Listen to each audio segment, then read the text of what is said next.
Okay, so this is digging the clay out from the gleaner pit. These are the instruments that you need, the wheelbarrow and several buckets. Also need a shovel, everything in the car, not that sustainable, but then again the gleaner pit's quite a hike from here. Bringing the sheep and the goats to pasture for the day. Hopefully not to the gleaner pit. Cassie using a mateka to hack the clay away. Is it softer today? A little, not by much.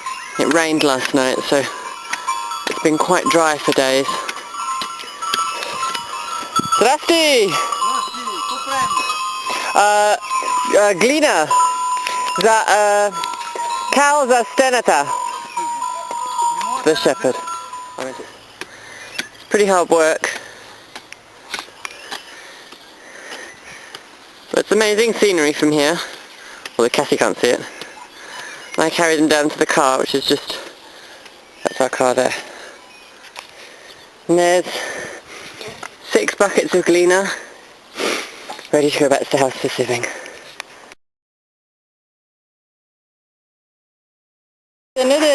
This is another way of sieving we've just discovered. We're using the big sieve borrowed from our neighbour, and it's a backwards and forwards action. You can see there, Al at one end, Cass at the other end, sieving away backwards and forwards, rather like a sort of tango, but not quite.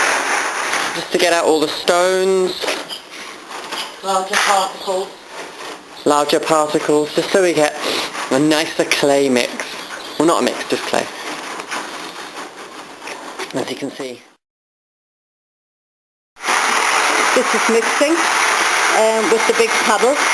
You put in the 6 clays and sand 1 to 1. At the minute we're mixing 12 jugs of clay to 12 jugs of sand and putting in about between 4 and 6 handfuls of straw, depending on what we think. And that makes the clay plaster. Pardon? And the water.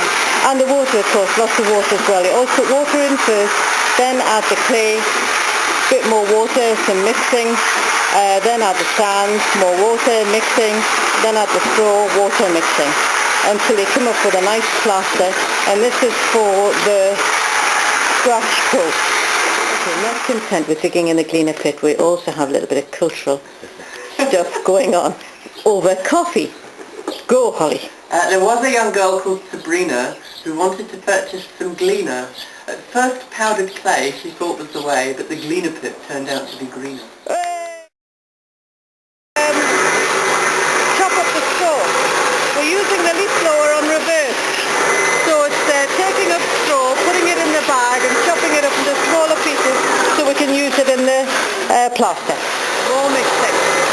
Ever more mixing.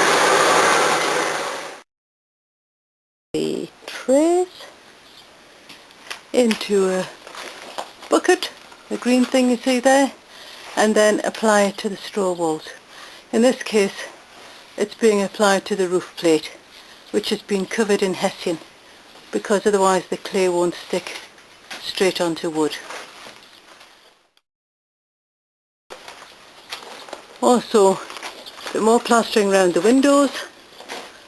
This is the hessian waiting to be plastered. It's around the door frame and it needs a little bit of tightening, otherwise the plaster won't stick to it because it'll have air. The second coat is all on now, and as you can see it's drying. It's been left now for a day and a half and it's just starting to dry nicely. There's a little evidence of cracking, but nothing very much, so we're really pleased. Managed to get a niche in there with a logo of Slamabala in Cyrillic. And there's the wood for the electrics, so the sockets can be attached. And windows are all done. Some niches in the kitchen there. And taking you around to the front door. And also there's a niche over here on the west wall where there's also a model of a sheaf of wheat. So it starts at the bottom there. It's looking pretty defined now. All of this will be covered with kaolin, so it'll be white by the end of everything.